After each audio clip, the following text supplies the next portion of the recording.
So finally they're actually saying it without opposition. It's been a long time coming. Some say too little too late, but let's get into this. There should be no Muslim, no Jew, no Christian. We are one people, and we demand that the Palestinian people, like all other peoples on earth, have a right to their own nation. I could give a speech on dry, legalistic grounds, which in themselves are completely obvious of why we should have a trade ban with illegal settlements, because of the Geneva Convention, of the fact that these settlements rely on international trade. The case is absolutely overwhelming. But I want to be more emotional. I'm a Conservative MP. I'm also realistic. I am profoundly philo-Semitic, profoundly immersed in Jewish culture, reading the Old Testament every day and that sort of thing. I've been to the music festival site, so I am emotional, and I'm entirely in favour of the right of Jewish people to defend themselves. But this is so different. I've been to the West Bank. I've seen what is going on there. This is profoundly wrong. People who have merely tilled their land for 2,000 years are being bullied, forced out. Even when we went there, we were confronted with armed settlers. This is outrageous. And the whole House should cry out against it with one voice. And the government should take action. And this is why this motion is so important. And I'm appealing to my Jewish friends.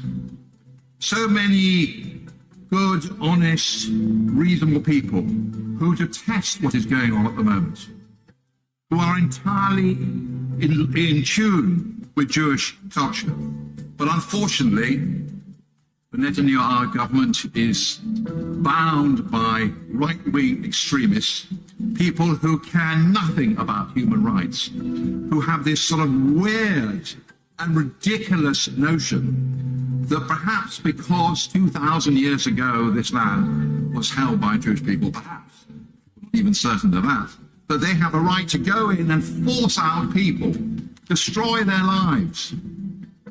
So I want to appeal to moderate Jewish people. This must stop. And just imagine, dear colleagues, if we had a government, and the Israeli government could stop it tomorrow, couldn't they? And if the whole world acted with one voice, I think we could put sufficient pressure on it. But just imagine if it stopped tomorrow. I leave you with this thought. If there were no more illegal settlements, if no existing settlements were expanded, if the Palestinian people were allowed to live in peace and freedom like everybody else, would not the skies lift? Would not Israeli people feel that they can live in peace? We cannot have endless war. Empires come to an end. They cannot just destroy the Palestinian people in the misguided notion that will give them security. It will give them no security. There will be endless war, endless hatred. Let's just say in this House that we believe profoundly in the unity of the human spirit. There should be no Muslim, no Jew, no Christian. We are one people. And we demand that the Palestinian people, like all other peoples on earth, have a right to their own nation. Here is the same. There should be no Muslim, no... Sorry. But Edward Lee there. Finally they're talking about it, And this is the thing, there's been many members of parliament, senators from America, who when they go to the West Bank, they are confronted by armed settlers, armed Israelis. The whole BDS, boycott, divest and sanction, has been illegal for UK companies. It's illegal for them to boycott Israel. I mean, it is a bit too little too late, but at least they're finally speaking about it. Finally. Do you know what I mean? But respect to him, and respect, they usually just shut it down, So to hear a few of them basically here, saying that they agree, it's usually only Jeremy Corbyn speaking up for them, but I'm proud to see another Conservative member speaking up for what's going on. And then you've had this whole thing with Sneako. And like, you went on Steiny's podcast, and Steiny and the Elk Boys, they had Netanyahu on a while ago. And they're just towing the line, like, because that's where the money is. Unfortunately, that is where the money is. So just jump into this one. Do you have an apology or anything like? Are you, I don't think you have being to for real right now? Like, no, I'm just curious. Is there anything that you said? Do you hear yourself? Wait, Nico, I'm being serious. Is there anything that you have said that you regret saying? Or... I'm not going to sit here and apologize or say that I regret things. It's like, you're not in my world. You don't do what I do. I don't. That's what I'm trying to learn. Let me explain to you what I go through, because you're not asking, and I'm curious. I want to know what you go through. Want to know? Okay, you haven't asked, so I'll just tell you. I was banned from Australia. You know what that's like? You know what it's like to have secret police following you? I haven't done anything to deserve that. You platformed a war criminal. That's far more deserving of a ban of a country than saying things that hurt people's feelings. Bro, there's not one person that had anything negative to say to me in Australia. The people that were upset were Sky News Australia and the government that's owned by the Jewish supremacists. Now let me explain what it's like to be me and why you should stay in your lane without interruption. I had secret police in Australia following me around. I said on this podcast, and you're like, oh, I don't think Mossad gives an F about you. Absolutely they do. Intelligence agencies are funding 7K to influencers to spread propaganda. You think that somebody like me is not constantly on their radar? You don't think that I'm bugged constantly?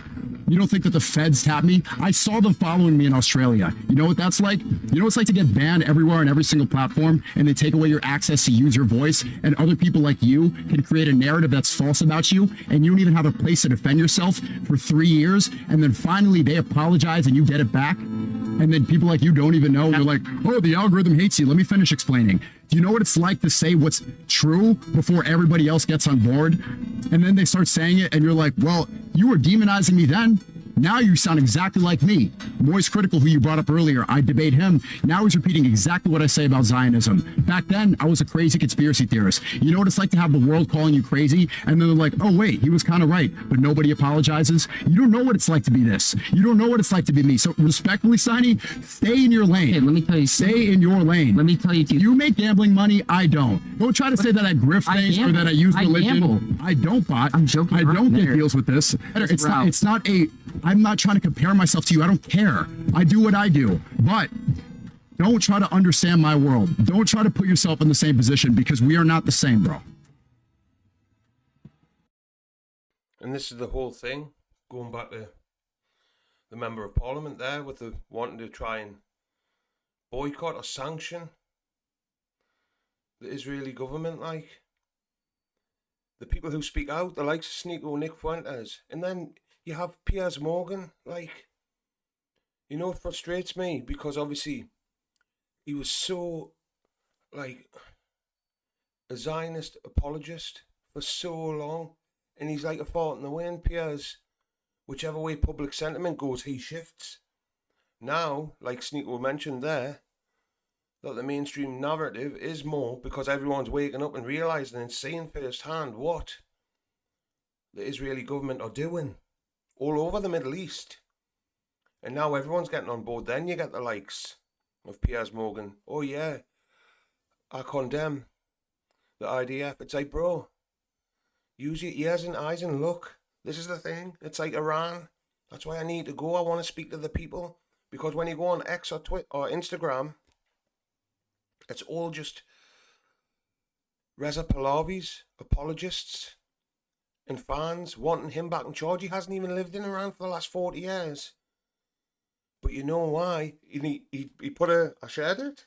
Reza Pahlavi put up a video saying the first thing he would do is normalise relations with Israel, i.e. the first thing I will do is go and kiss the wall. This is what they're all about, man. Honestly, this is what they're all about. And then here's another guy. Obviously, since I've been drawn to the Shia faith, I've been watching more, and I've been seeing them popping up on me Instagram more and more. And again, just like Sneako, what happens when you oppose them? Let's see. Before I came here, the police took me in twice. And I got here and then I saw on the news all over the UK that apparently they're trying to arrest me. I didn't know this. They said arrest this radical cleric. Apparently I'm radical. So I'm going back now. I'm going back to England and I'm preparing myself. I don't know what's going to happen. And I thought, Even if the worst thing they can do is kill me or take me to prison because I was saying, no, don't kill children, don't kill orphans. Apparently you can't say that now. If that means I go to jail, okay, I'm proud. Because I did the right thing. Of course, I don't want to go there. I want to watch my children grow up. I want to be with my family. I want to continue to be a free man, but not at the expense of my dignity. I would rather هيهات من الذلة هيهات من الذلة هيهات من الذلة. I would rather suffer my entire life than to give up dignity. Because for the Shi'i, the highest value is dignity. Above life. Above life.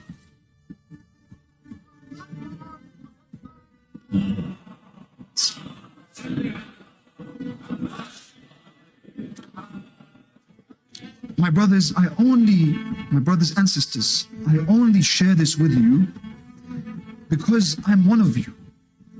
And I'm struggling the same way you're struggling. And I'm telling you the best way we can struggle to do the right thing is to keep Imam al-Hussein at the forefront of our minds, which gives us fearlessness, courage, and love, where we are proud even if we are going to suffer because we're doing the right thing, because it's haqq. Because in dunya, if I'm going to be what you want me to be in dunya and to play a role that you want me to play so I can keep whatever it is that you want me to keep of dunya, lam takun. It was not real. You can't trick me. Imam Ali said, dunya, oh, trick someone else. I divorced you 3 times. You can't trick me. When we are going to face struggle, as difficult as it may be, do you have the rida of Allah? Once. Ya Allah, if you are happy with me, فَلَا أُبَالِي, then I do not care what happens. Yes, be wise, don't be reckless. But لَا أُبَالِي, to stay upon the path of the hereafter. Before I came here, and this is the thing, like, the more and more I read about Islam and the Shia, they just want to do the right thing, stand up for the oppressed. Like you say, what crime has he committed? But now he's wanted in America, in the UK. Like, come on, man. It's like, the more you read about Islam, like you say, I'm reading the Quran, I'm on to the 4th part. I just read about the table, and then before that it was women. Everything they've told us is lies, like. Everything they have told us is lies. The last couple of pages I was reading before I started this, they were speaking about Christians. They were speaking in one of the passages. It says about basically to beware the children of Israel and the polytheists, and that the Christians are the most forgiving. The Christians are the most that you have the most in common with. Because they have monks and priests who are wise, and they're not vain, and they're not oppressive, and they also believe in God. But my whole life they've told us that the Muslims hate the Christians, and so far, like you say, I'll say if I read anything that contradicts that, but so far in the Quran there's nothing but respect for Christians. We're all people of the book. This is what it's got lost in translation, but it's 2026 now. We've all got knowledge at our fingertips to learn, educate yourselves. It's like the whole Unite the Kingdom.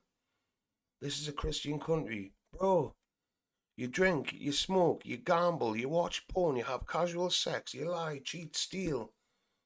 I don't mean like severely, but are you living by the 10 Commandments? And I understand most of us, especially up here in the northeast, we've all been christened, our children are christened, but we'll only go to church for christenings or funerals.